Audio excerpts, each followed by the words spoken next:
इस चीज़ को आज तक मैं समझ नहीं पाया हूं कि एक बंदा जिस वक्त रिसेंट वो किसी भी ओहदे पर होता है उस टाइम वो अपने ओहदे से रिलेटेड कोई बात करना गवारा नहीं करता। मतलब उस टाइम उसको किसी की कोई खामी नज़र नहीं आती, किसी की कोई खूबी नज़र नहीं आती, वो उस टाइम किसी के बारे में भी बात करना मुनासिब ही नहीं समझता।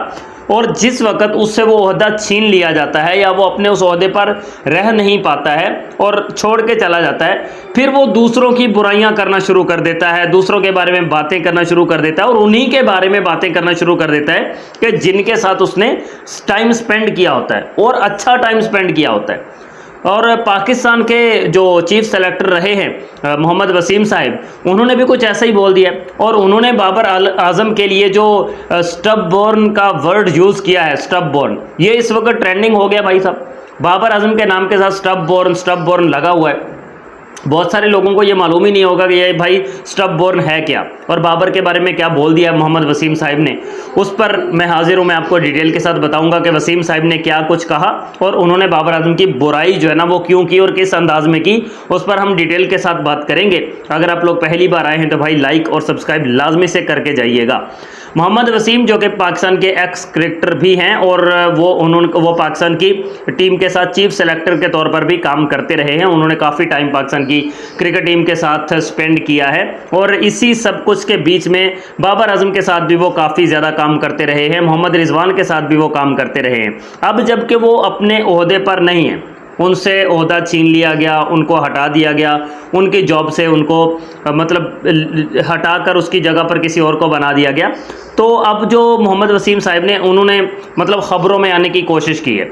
उन्होंने कहा कि यार बाकी सब लोग जो हैं वो बाबर पर बात कर रहे हैं तो मैं क्यों पीछे रहूं भाई, मैं भी इस बहती गंगा में हाथ धो लेता हूं और मैं भी बाबर आजम पर बात कर देता हूं। उन्होंने बोल दिया है बाबर आजम के बारे में कि बाबर आजम जो है ना ये एक स्टब बॉर्न है। अब स्टब बॉर्न का मीनिंग्स भाई साहब ये है, उर्दू में हिंदी में उसके मीनिंग ये है कि ज़िद्दी बंदा, मतलब अपनी ज़िद पर अड़ जाना, वो उसने किसी की नहीं सुननी, ये इसको कहते हैं स्टब बॉर्न। तो स्टब बॉर्न है जनाब बाबर आजम। उसने कहा कि वो किसी भी किस्म के डिसीजंस या किसी भी किस्म की तब्दीलियों को वो मानने को तैयार नहीं था।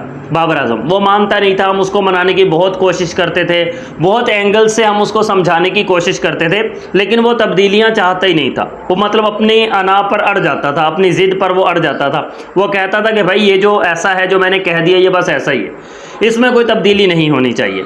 यह मोहम्मद वसीम साहिब ने बोला है। लेकिन इस सब कुछ के बीच में हमें इतना भी पता है कि अगर बाबर आजम ऐसा ही था, ऐसा ही ज़िद्दी था, ऐसा ही स्टब बॉर्न था, तो वही बाबर आजम जो है जब वो मतलब जिस वक्त बाबर आजम अपनी पावर में था ना, उस वक्त उसने पाकिस्तान को बहुत ज़्यादा फतूहात भी दिलवाई। बाबर आजम की कैप्टनसी में ही पाकिस्तान की टीम जो है वो वर्ल्ड नंबर 1 ODIs में बनी। बाबर आजम खुद वर्ल्ड नंबर 1 बैट्समैन है। T20s में पाकिस्तान की टीम को हाई रैंक तक पहुंचाया। बाबर आजम की कैप्टनसी में ही पाकिस्तान ने इंडिया को first time ever in any world cup match Pakistan ने हराया। तो बाबर आजम ने बहुत कुछ अचीव किया, बहुत कुछ अचीव किया। उसकी कैप्टनसी के परसेंटेज भी आप देख सकते हैं, उसके विनिंग मैचेस भी आप देख सकते हैं कि वो the great Wasim Akram, great Inzamam ul Haq साहिब के वो बराबर पर, ग्रेट इमरान खान के साहिब के बराबर पर वो खड़े हुए हैं। इतने मैचेस उन्होंने एज ए कैप्टन पाकिस्तान की टीम को इंटरनेशनल में विन करवाए। तो चाहे वो स्टब बॉर्न था भाई, ये हम इनकार नहीं करते, भागते नहीं इस बात से, ठीक है मान लेते यार वो स्टब बॉर्न था बाबर आजम, लेकिन इसके बावजूद भी उसकी परफॉर्मेंसेस अच्छी थी, इसके बावजूद भी पाकिस्तान के लिए रिजल्ट्स अच्छे थे। कभी ऐसा नहीं हुआ था कि टेस्ट मैच पाकिस्तान घर में बांग्लादेश के हाथों हारा हो, ये तो ऐसा नहीं हुआ था। अब ये शान मसूद की कैप्टनसी में ऐसा हो रहा है।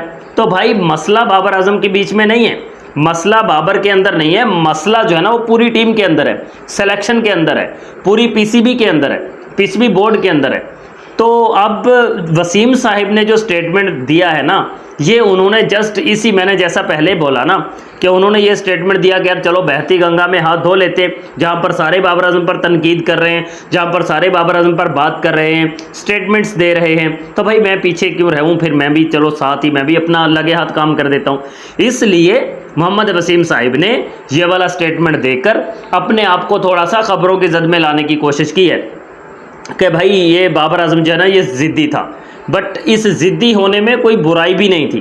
कोई ऐसी चीज़ भी नहीं थी कि जिस पर हम ये कहें कि भाई बाबर के अंदर कोई बहुत बड़ी खामी थी, बाबर के अंदर कोई बहुत बड़ी कोई ऐसी चीज़ थी कि जिसकी वजह से बाबर आजम जो है वो पाकिस्तान की टीम को उसने तबाह करके रख दिया, बर्बाद कर दिया। नहीं भाई, ऐसा कुछ नहीं है।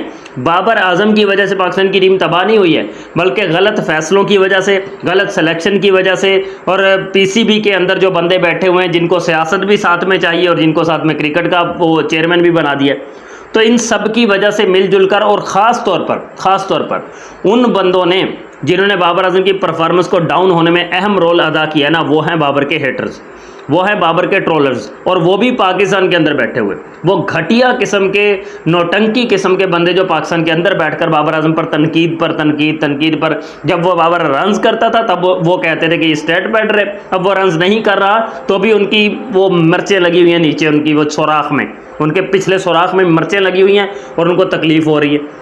वो अब भी बाबर आजम उनसे बर्दाश्त नहीं होता, मतलब रन्स करता था तो भी बर्दाश्त नहीं था, अब नहीं करा तो भी उनके मिर्चें लगी हुई हैं। ये हाल है भाई उनका। वो सबसे इम्पोर्टेंट रोल प्ले कर रहे हैं पाकिस्तान की टीम के डाउनफॉल में। बाबर के डाउनफॉल में तो हैं ही हैं, बट पूरी पाकिस्तान की टीम के डाउनफॉल में ना उनका सबसे अहम रोल है। उनको बहुत बहुत मुबारक हो कि पाकिस्तान की टीम बांग्लादेश के हाथों भी हार रही है।